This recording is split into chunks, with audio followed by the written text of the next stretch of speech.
Hey guys, Cassie Deputie with DeputieTribe.com. Today I want to talk about some of our family's favorite flu season remedies. Kind of walk you through my Herbal Pantry, my supplements, and then today I am in the process of making elderberry syrup. So I order elderberries bulk on Amazon. I get like a pound of them, throw them in a pot with some filtered water. We have some whole cinnamon dealies in there, some ginger root. I'm going to throw some cloves in there. You can also get anise, which is like little stars, and throw that in there. Super easy. Filtered water, boil it down to about half of this size, strain it, add some raw honey, and then I put it in like, man, if I could get up here I could show you. I put it in like medicine type jar thingies, and you can can it or freeze it. We take about a tablespoon a day, and then I have it in the freezer so I can pull it out, and we can do some more when we're sick. So that's what I do. Here is my Herbal Pantry. I usually stock up on herbs before the flu season comes around. So what I have in here right now, I have my tinctures. I have a lot of tinctures. Where are all my tinctures? Someone took over my cabinet here and added food, which is not normal. Usually I don't have food in here, but I have all of my different tinctures, allergy tinctures, dandelion, whoops, you can't even see, dandelion root, mint and elder. I have yarrow tincture. I have stuff from ancient medicine cabinet in here. I got allergy tincture, pregnancy tincture, some sort of Asian noodles my husband grabbed. What are these even made of? Beans? I don't know. I'll have to take a look at that. So, some herbs that I keep on hand. Yarrow, because it's great for fevers. I have mullein, which is great for, it's great for a lot of things. Mostly I use it for if you have a stuffy nose. It will expel the mucus, like, immediately. So, like, tea, cup after cup after cup. And it's also good for ear infections. You can mix it with garlic and oil, and it's great for ear infections. Nettle is a great all-around herb, multivitamin, allergies. It's an antihistamine, full of vitamins. Like the multivitamin of herbs is nettle. It's also in my allergy tincture. I have raspberry leaf, which is great for many different things.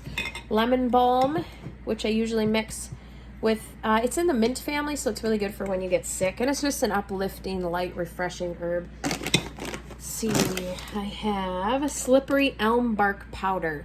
This is really good for colds. It like soothes your nasal cavities, your chest. It's really, it's expensive, but it's good. Dandelion root, colt's foot, which is great for coughs. What else do I have in here? Lots of stuff. What is this? Licorice root. I don't know, white willow bark for pain, butterbur to prevent migraines. I take this daily. Ginger root, which is also good for pain. Fennel, which is good for upset stomachs. It's also good if your milk supply is running low. Let me just stir. I'm making Mexican rice here, and I'm sauteing the rice to bring out some of the flavor and stuff. What else do we do? We are obviously on a really restrictive diet, so we eat whole foods. We don't do dairy, gluten, egg, corn, things like that. I always have my beef tallow that I make, my coconut oil and things like that. I'm going to make some ginger syrup, some onion garlic syrup.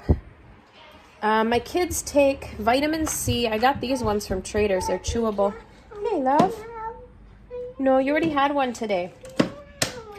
So they take vitamin C every day, vitamin D every day. So I have 1,000 milligrams that us older kids take every day. I'm an older kid. I also have vitamin D that they take every day because it's good, in Minnesota especially, to stay up on your vitamin D, magnesium. We take elder syrup every day, elderberry tinctures, things like that. Let's see what I have in here. I have more tallow. This is where we store all of my cow food. So I'm making elderberry syrup today, and I store it in jars and I pop it in the freezer. I mentioned onion garlic syrup. So what you do is you just take honey, and you take whole onions and whole garlic cloves, and you just simmer it in the honey for hours and hours and hours. And then you jar it up and you freeze it. That's great for colds. You take like a tablespoon every hour or 2 hours, and it just helps your immune system go. So yeah, so those are kind of the things that I'm working on making, bottling up. Lots of herbs for all sorts of remedies, always increasing. I have fever few this year, which I've never gotten before, and colt's foot this year, which I've never gotten before. And fever few is good for migraine headaches, reducing a fever. So what you do is you have a bunch on hand. So I can mix yarrow with fever few, with colt's foot, with peppermint, and then make like a real fever reducing tea, and you just drink it and drink it and drink it and drink it until that fever breaks, or take a bath in those things or whatever.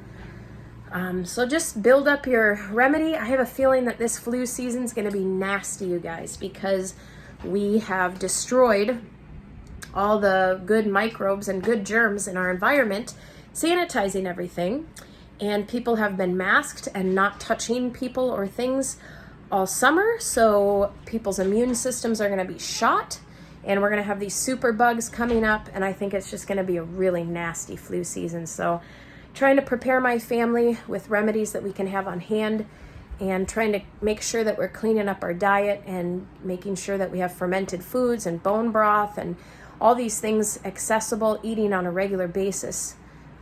Good stuff like that to face this nasty flu season that's coming up.